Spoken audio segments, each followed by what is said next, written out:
Maybe this film is about motherhood and my issues with motherhood, how I've been scared of motherhood, and now I'm 45 and it's almost time to say goodbye to motherhood, and maybe it's me dealing with that, the repercussions of the choices I've made to not have kids at a really young age, to go for a career instead, and the difficulties of being a poor woman. I've read about this problem in school. Poor women of colors um, don't have as many, have a lot of difficulties getting pregnant, actually. And I was not aware of that. And I didn't realize that I probably fall under that umbrella until now. And it's upsetting. And I guess maybe this film might be me coming to terms with that. Act 1, Scene 3. So maybe it's because I'm ugly that I'm not, nobody wants to have kids with me. Um, that's quite possibly what's going on. But it's probably something larger. Um, the timing was never right. Either I was too young or I was with somebody who just wasn't ready to have kids. Um, or I wasn't ready to have kids.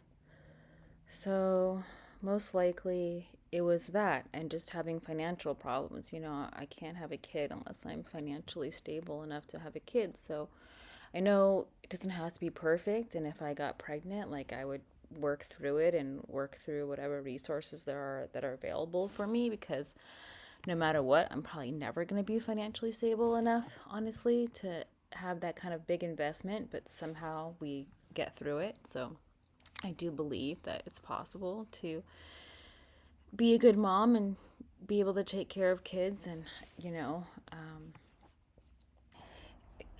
I don't want to put any pressure or blame on my mom. She was handling 3 kids on her own, and, you know, she was holding down the fort. And the way I see it is, if you have this tent you're trying to hold on to, you can only hold on to 2 or maybe 3 corners of the tent. One's gonna flip up. So I think she was losing her mind just having to be a parent. And I never talk about where's the dad in this situation. And that's really important to face. I don't want to blame him either, because people can't stay in relationships, and relationships don't work out. And that's just not really anyone's fault. But let's think about that. There's this mom taking care of everything. And, I don't think she should be blamed when problems arise, because, it's not an ideal environment. It becomes a traumatic environment. So everybody involved is in a stressful situation. So, hey, can I come in for a moment? It's really cold out here. I just need to warm up for a little bit, please. Thank you.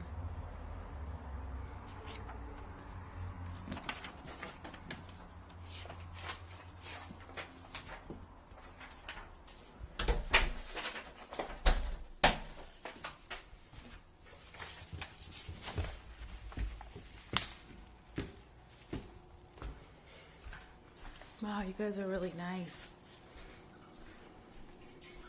My grandpa said I would not amount to anything besides a girl with a mattress strapped to her back, um, because I was promiscuous and had sex at a young age.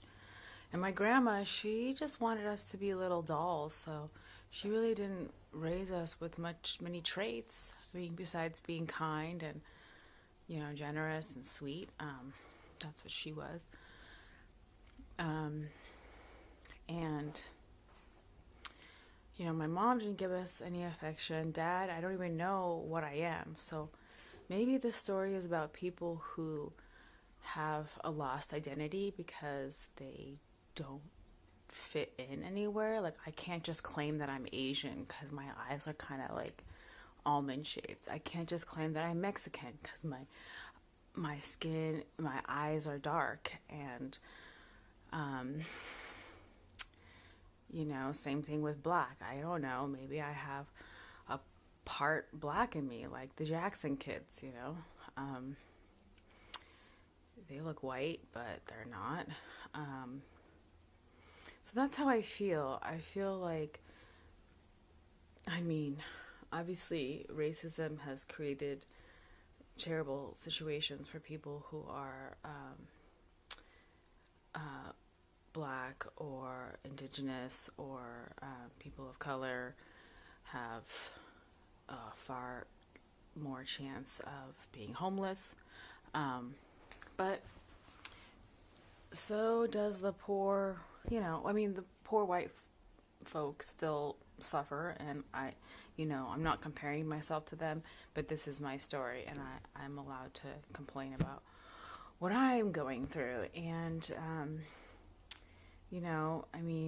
at least there's like support groups, I guess, for people of color, and I feel like I can't identify with any certain group, or I would be like lying to myself. Like, I can join an Asian support group, or maybe like an Asian church that has like group meetings, or but I just feel like I would be like reappropriating something.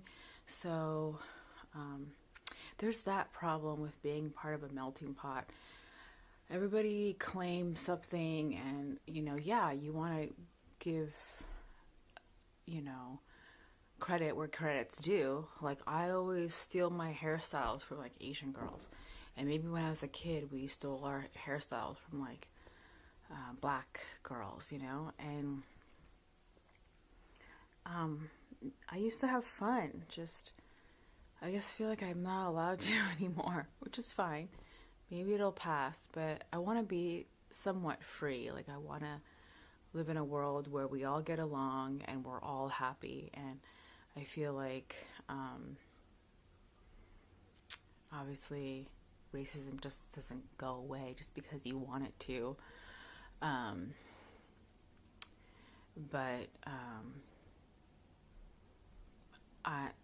We're just like living on such a heightened amount of anxiety. I don't know how to make that go away. Okay, basically what I'm trying to say is racism is too hard for me to talk about as a white identifying person, but I don't know my true identity, so there is something about having a mixed race identity that makes you very confused if you don't know where you come from. So I'm just really bad about talking about race. I get really uncomfortable. I'm trying to incorporate it into this story, and I don't know how to. Well,